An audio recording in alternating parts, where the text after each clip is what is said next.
ನಮಸ್ಕಾರ ಫ್ರೆಂಡ್ಸ್. ಇವತ್ತು ನಮ್ಮ ಕಡೆ ಉಪ್ಪಿಟ್ಟು ಯಾವ ರೀತಿ ಮಾಡ್ತಾರೆ ಅಂತ ನಾನು ನಿಮಗೆ ಹೇಳ್ಕೊಡ್ತೀನಿ. ನಿಮ್ಗೆ ಬೇಕಾದಷ್ಟು ರವೆ ತಗೊಳ್ಳಿ, ಅದನ್ನು ಕೆಂಪು ಬಣ್ಣ ಬರೋ ರೀತಿಯಲ್ಲಿ ಹುರ್ಕೊಳ್ಳಿ. ನಂತರ ಒಂದು ಪಾತ್ರೆಯಲ್ಲಿ ಸ್ವಲ್ಪ ಎಣ್ಣೆ, ಸಾಸಿವೆ, ಜೀರಿಗೆ, ಅರಿಶಿಣ ಹಾಗೆ ಕಡಲೆಬೇಳೆನ ಹಾಕ್ಕೊಂಡು ಚೆನ್ನಾಗಿ ಫ್ರೈ ಮಾಡಿ. ಅನಂತರ ಈರುಳ್ಳಿ, ಮೆಣಸು, ಟೊಮ್ಯಾಟೊ ಹಾಕಿಬಿಟ್ಟು ಇನ್ನೂ ಸ್ವಲ್ಪ ಚೆನ್ನಾಗಿ ಹುರ್ಕೊಳ್ಳಿ. ಅನಂತರ ಸ್ವಲ್ಪ ಉಪ್ಪನ್ನು ಹಾಕಿ ಸಕ್ಕರೆನ ಹಾಕಿ ಚೆನ್ನಾಗಿ ಫ್ರೈ ಮಾಡಿ.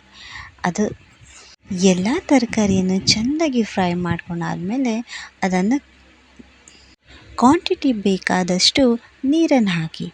ನೀರನ್ನು ಹಾಕಬೇಕಾದ್ರೆ ಸ್ವಲ್ಪ ಹುಷಾರಾಗಿ ಹಾಕಿ. ಜಾಸ್ತಿ ನೀರನ್ನು ಹಾಕಿದ್ರೆ ಉಪ್ಪಿಟ್ಟಾಗಲ್ಲ, ಅದು ಆಗೋಗುತ್ತೆ. ನೀರು ಕುದಿಯೋಕ್ಕೆ ಸ್ಟಾರ್ಟ್ ಆದಮೇಲೆ ಅದಕ್ಕೆ ರವೆನ ಸೇರಿಸಿ ಲೋ ಫ್ಲೇಮಲ್ಲಿ ಇಟ್ಟು ಮುಚ್ಚಿಡಿ. ಉಪ್ಪಿಟ್ಟು ರೆಡಿ ಆಗುತ್ತೆ.